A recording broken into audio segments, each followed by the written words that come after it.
오늘은 지난 시간에 이어서 여기 그죠? 지난주에 나눠드린 그 프린트 있죠? 거기에 앞에 부분 조금 할 거예요. 남은 거 하고 그다음에 교재 보고 이제 그 소득세, 양도세 부분을 교재 보고 정리를 할 겁니다. 그러니까 그 자리 없으신 분도 프린터 없으면 신경 쓰지 마세요. 어차피 PPT 자리니까 이거 보고 그냥 듣고 이해하시면 되니까 그죠? 앞부분 그래서 요거 하고 나머지 뒤에는 이제 교재 보면서 하겠습니다. 소득세 부분만 그죠? 자 볼게요. 물납이하고 분납이라는 게 있어요. 물납과 분납이란 말이 있습니다. 물납은 말 그대로 세금을 낼 때 원래 금전으로 세금을 내야 되거든요. 현찰박치기예요. 그죠? 근데 다 금전으로만 내라 그러면 만약에 삼성의 상속세가 11조인데 그거를 현찰로 다 내라. 그럼 불가능한 일이죠. 그래서 대신 뭘로도 낼 수 있다? 물건으로도 낼 수 있어요. 그걸 물납이라고 그래요. 자, 분납은 세금을 나눠내는 겁니다. 자, 현금으로 내긴 하는데 일시불로 무조건 다 내라. 이것도 우리가 있죠. 그래서 나눠낼 수도 있다. 이런 뜻입니다. 자, 근데 이 물납은 재산세하고 얘가 물납이 됩니다. 상속세. 근데 상속세는 우리가 배우진 않습니다. 근데 우리가 배우는 것 중에 물납되는 건 얘 하나밖에 없어요. 재산세. 여기 보시면 종합부동산세하고 양도소득세도 나와 있죠. 근데 X라고 써 있잖아요. 이게 왜 그러냐면 얘들도 옛날에 물납이 됐었어요. 그러니까 셋 다 물납이 됐다가 그럼 얘들 어떻게 됐다는 거야? 폐지가 됐다는 얘기죠.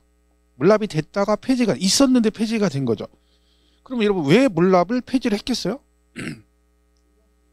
그죠? 물납은 없으니까 폐지한 거예요. 제도는 있는데 누구도 물납을 하지 않아요. 의미가 없죠. 자, 그래서 폐지를 했습니다. 그러면 재산세는 물납하는 사람 있을 것 같아요? 없을 것 같아요? 재산세가 물납을 하시려면 물납을 아무나 되는 게 아니라 자, 재산세 1000만 원, 그러니까 뭐 재산세가 예를 들면 100만 원 나왔는데 1억짜리로 물납하겠대. 이런 거 안 받아줍니다. 그죠? 최소한 금액이 물납은 요 정도 돼야 돼요. 재산세가 1000만 원이 초과돼야만이 물납을 신청할 수 있어요. 그럼 여러분 지금 재산세가 현금 1000만 원이 아니라 세금이 1000만 원 초과가 돼야 된다는 거죠. 그럼 재산세 1000만 원 넘게 나오면 여러분 계산이 안 되는 겁니다. 이 재산이 얼마가 되는지. 그죠? 이런 사람들이 물납하겠어요? 요 정도 세금 내는 사람이 예를 들면 1500만 원 나왔다. 재산세가. 그럼 1500만 원 내는 사람이 그 1500을 내기 위해서 물납을 하겠냐고. 귀찮아서 안 하죠. 그럼 결론은 대한민국에 재산세 물납하는 사람 한 명도 없다고 보시면 됩니다. 그럼 얘는 왜 폐지를 안 했냐는 거지. 같이 폐지를 해야지. 그죠? 왜? 얘들도 안 해서 폐지, 얘는 폐지를 안 하는 거죠. 왜? 얘는 내놓은 자식이에요. 쟤는 지방세잖아요. 얘는 국세고, 그죠? 그러니까 정부에서는 우선적으로 관심이 있는 건 국세지 지방세를 신경 쓰진 않습니다.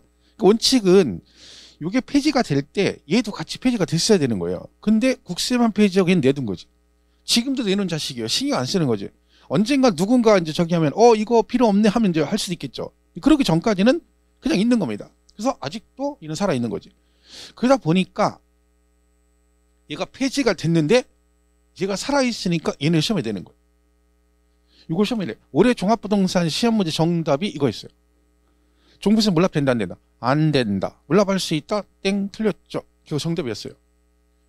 이거 아주 기본적인 문제 된 거죠. 아주 맞으라고 된 거죠. 그러니까 가끔 가다가 냅니다. 이 시문을 뭐 종합부동산세 물납 뭐 납부세기 1000만 원 초과되면 물납할 수 있다. 이런 식으로 내버리는 거지.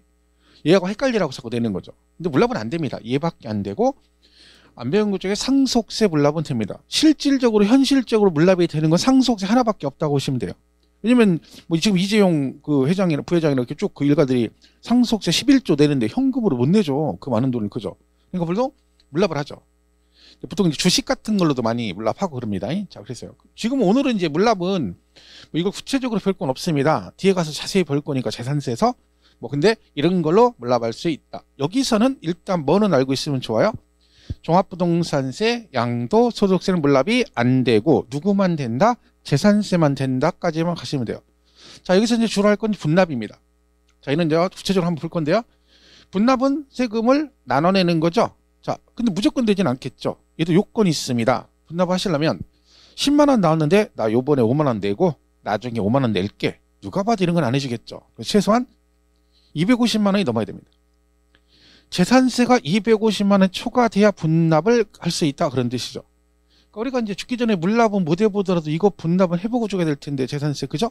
저 정도는 해보고 줘야 되는데 이거 250도 만만치 않죠? 지금 수중에 250만 원도 없는데 세금이 250만 원 초과가 돼야 되니까 굉장히 큰 돈이죠. 자, 종합부동산세도 250만 원이 초과되면 분납이 가능합니다. 근데 양도세는 1000만 원이 초과된다. 요게 보면 금액 차이가 많이 나잖아요. 근데 얘는 250만 원밖에 안 되는 얘는 1000이래. 여러분 양도세 1000만 원 나오는 건 아무것도 아닙니다. 뭐 집 하나 팔면 매독도 내고 그러잖아요. 그리고 이거 큰 돈은 아니지. 근데 얘네들은 보유세이기 때문에 재산세 자체가 250이 넘으면 굉장히 많은 재산을 내는 거예요. 세금을. 그죠? 그렇기 때문에 얘들은 만약 이걸 1000 그러면 분납할 수는 별로 없겠죠. 그죠? 그래서 250조가 250 그리고 얘는 1000만 원 초과되면 분납이 가능합니다. 얘랑 똑같네요. 재산세, 종부세는. 근데 종부세는 이게 따라가니까 거의 대부분. 근데 금액이 같으니까 다른 조건도 같겠죠. 그럼 시험 문제는 250만 원 초과되면 뭐 언제까지 분납할 수 있다. 이런 식의 문제가 나올 수 있지만 최근에는 이제 뭐예요? 얼마를 분납할 수 있니? 이걸 냅니다. 자, 그러면 이 조건이 있어요. 자, 일단 이렇게 돼 있어요. 이 금액이 500만 원, 500만 원, 2천만 원 그랬죠? 자, 요 금액을 어떻게 정한 걸까요? 500, 2000, 얘는 2000이지, 얘는 2000이네. 왜 그럴까요? 요 기준의 2배입니다. 그죠? 기준이 250이잖아요? 그 2배니까 얼마야? 500이에요. 그러면 얘는 500, 500, 500 그래가지고 이하.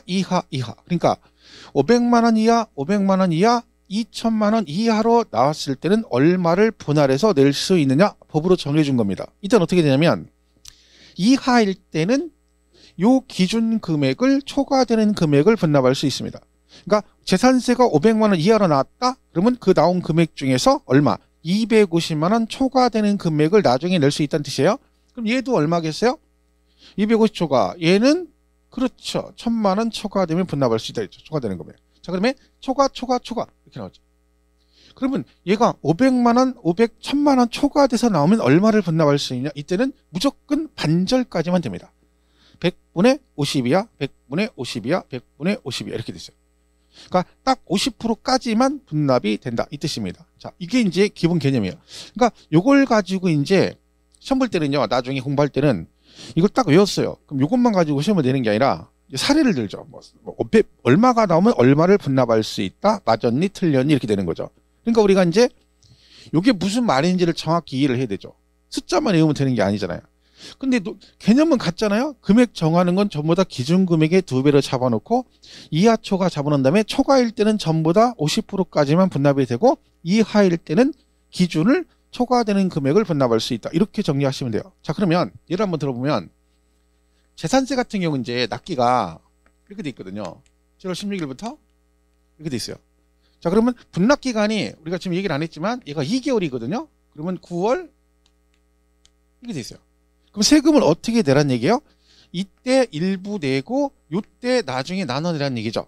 그럼 이걸 법으로 네 맘대로 나눠서 내? 이러면 안 되죠. 400만 원 나왔더니 네 맘대로 했거든. 그럼 나 이번에 16일까지 30일까지 10만 원 내고 나머지 390만 원은 나중에 낼게. 더 이런 식으로 할 거 아니에요. 그죠? 그래서 그건 안 돼요.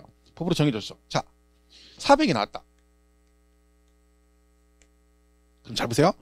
요 기간 나중에 나눠서 낼 수 있는 최대 금액은 얼마냐?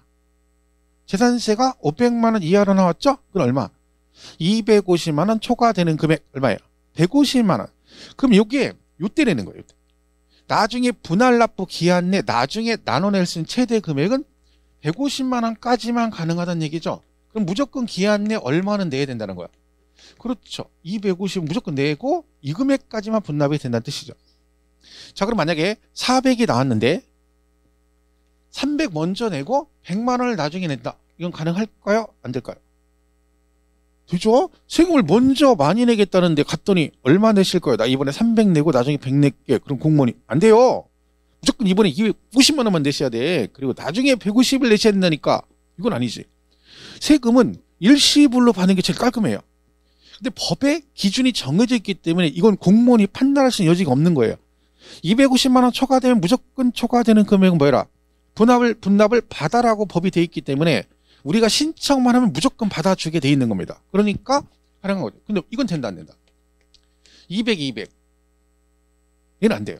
왜 안 되는지 아시겠죠? 400일 때는 최대로 나눠낼 수 있는 최대 금액은 요 금액까지만 된다 이런 뜻입니다. 시험은 이제 400만 원 나오면 최대 150만 원을 분납할 수 있다. 맞았니? 틀렸니? 이런 식으로 됩니다.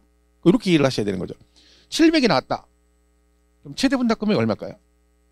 그죠? 500만 원 초과하니까 100분의 50 이하 반절까지 되니까 350만 원. 그죠? 반씩 이렇게 간다는 얘기입니다. 그죠? 그래서 이 내용까지 우리가 이해를 하셔야 되는 거죠. 자, 그러면 예를 한번 들어볼게요. 어차피 이거 여러분 앞으로 막 굉장히 많이 합니다. 그래서 뭐 이거 틀리고 갈 일은 없어요. 사실 나오면.